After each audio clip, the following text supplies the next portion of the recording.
And Stephanie, that's fine. It's part of the equation. Does it matter if public opinion runs against this? Should it matter? Of course it matters. Of course it matters. In what way? Because, you know, when you are using military action, we are not launching a war here. This is a limited strike to, as Dennis McDonough said on your program earlier today, to degrade Assad's chemical weapon capability and to deter Assad from using again, but also deter others who are watching this very closely from using chemical weapons, so that the United States means what it says. There are consequences to violating this international norm that's been in place for a very long time, with countries that 98% of the world population have signed on to. Now, you always want to use military strikes with the American people behind you, but let's face reality here.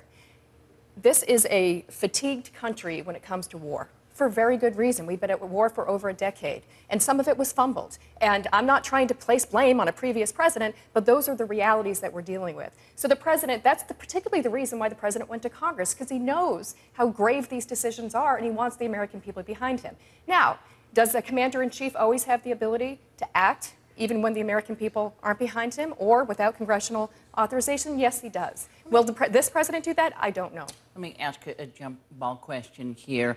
Let's say Congress says no. Forget what the president then does. What does that do to him for the rest of the agenda? It means his intervention, which he can still go ahead with. I think he has the legal right to do it, but it had better be 100% successful.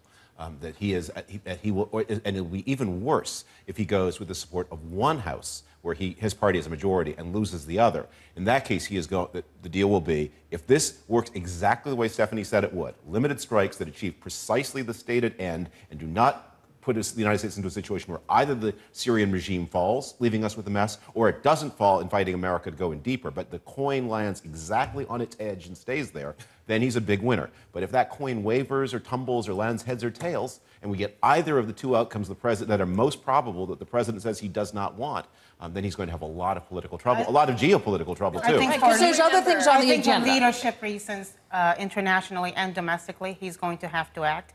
Domestically, if he doesn't, at that point, Congress knows just what a weak president he is. He'll go to establishing a new high bar to what it means to being a lame duck this early. It would be devastating, I think, for the rest of his agenda. You think so, Steph? I mean, do you agree with that analysis? Well, I think that this is not a static debate.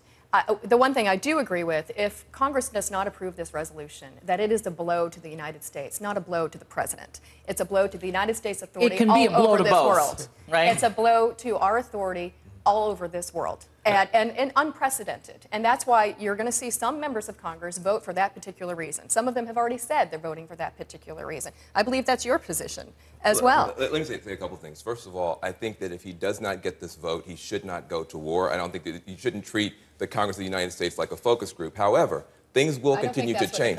The president is doing this so that we can approach this issue, this problem, this threat to our own security with one voice. We're stronger when we do that. He's not using Congress for a focus group, and I think that's kind of insulting. Well, listen, I don't think the President of the United States should use Congress as a focus group. If Congress says no, he shouldn't go. But there will be other beats in this story, and I think the President should preserve the